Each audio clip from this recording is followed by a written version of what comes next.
184 top butt, right? Mario said it's the hardest piece to cut. If you don't have experience in house to cut it, live portion cut. There's another easier way to do that Pat's going to show you guys. All right, that we have an option to sell now that makes it a little more of a friendly user way to cut it.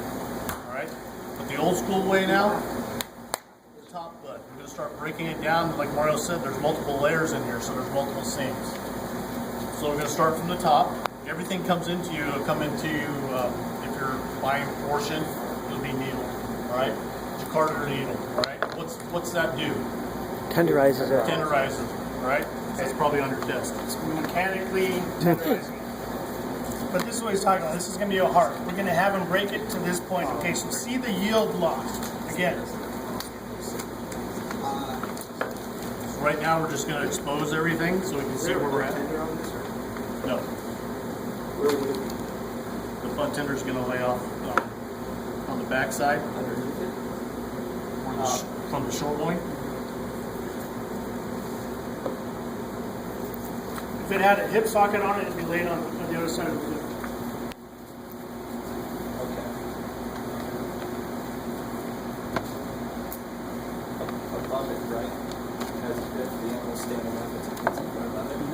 If you were to cut what we call a regular cut, a 184A, top sirloin steak, all these muscles would be left intact.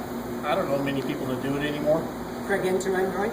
And We don't see them that often. No, Or slice of that, right? Well, you'll see them in the retail market. Yeah, you'll Grocery slice. stores In will the have retail markets, markets, you'll see it sliced. You'll see all the different layers in it. In the restaurant industry, they really don't use it anymore.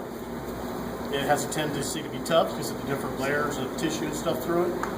So they want to go to more of a single muscle. So most of it we sell now is like a center cut or a baseball cut. So I'm going to take it down to that because that's our most common stuff.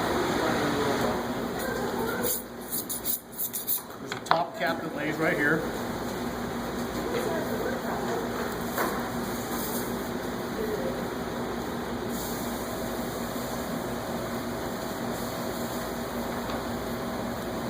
Primarily used to go into ground beef. There's not a whole lot you can do with it. There's kind of bristly and stuff. Is that what our meat room would do? Our meat room, we'll get into it when we get to ground beef, isn't using any 50-50 trim anymore. Our bench trims, we refer to as like all this, we're not using it anymore in our ground beef. And I'll explain to you when we get into the ground beef why. And it's a good reason. All right. So now you've got your center cut muscle and then your culotte. All right. The culotte is the triangular piece that lays underneath. A lot of people get it confused with the tri-tip. It's That's only a real similar shape and size. All right. Is that the continuance of the New York? No. No. The culotte is going to be. What muscle is it? It's going to be broken up from your nail. That's where your that's where your vein is. All right. It is. Okay. the round here. There's one other muscle that's in here that we leave in on our center cut steaks, and it's what we refer to as what we call a mouse muscle. I'm going to take it out so you guys can see it, but it increases our yield by a couple %, and it's a nice lean piece of meat. It really doesn't affect the overall effect of the center cut top. How do we sell it? It'll stay on this center cut muscle as go with your center cut steaks. You can see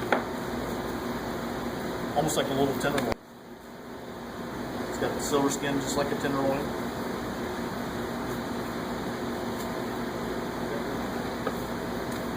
Nordstrom's over Carlsbad used to want them.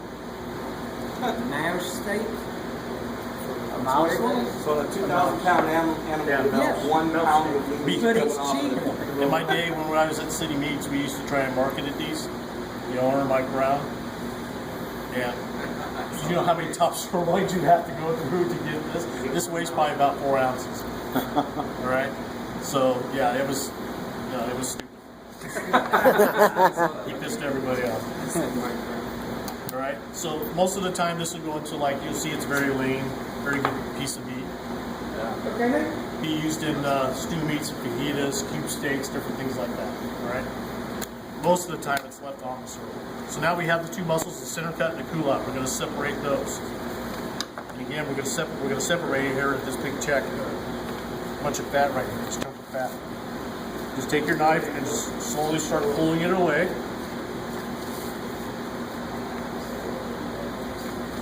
And you can see from this end to this end where it's going to break. All right, so you just take your knife and you follow it down.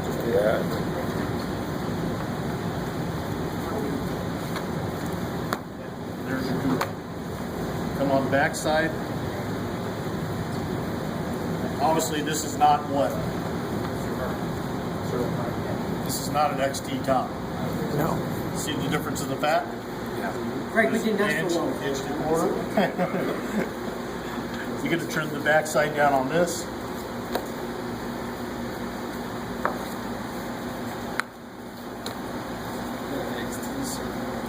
No, I hope not.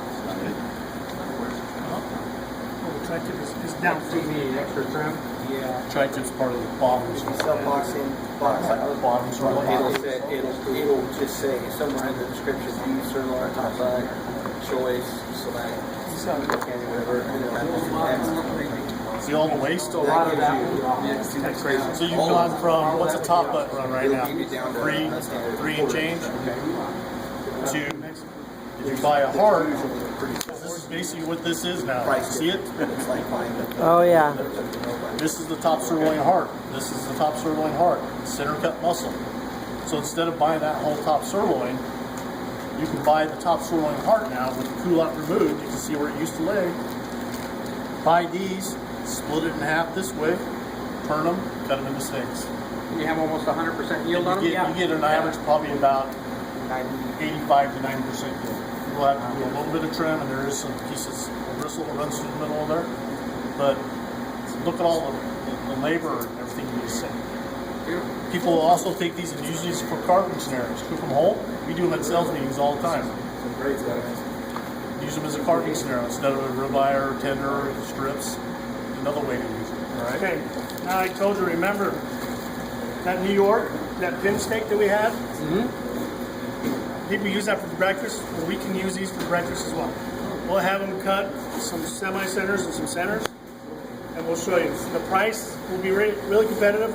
You can cut these all day long to where the other one is only a byproduct, okay? We have something to offer a breakfast house. Anybody got Brazilian restaurants? I'm videoing. Yep. That's what they look. Yeah. They fold them over the skills.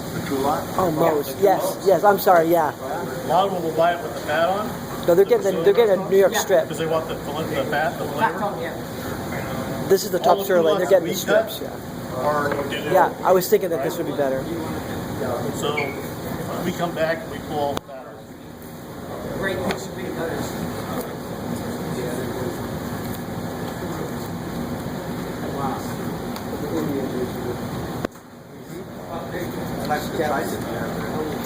Doesn't it look like it?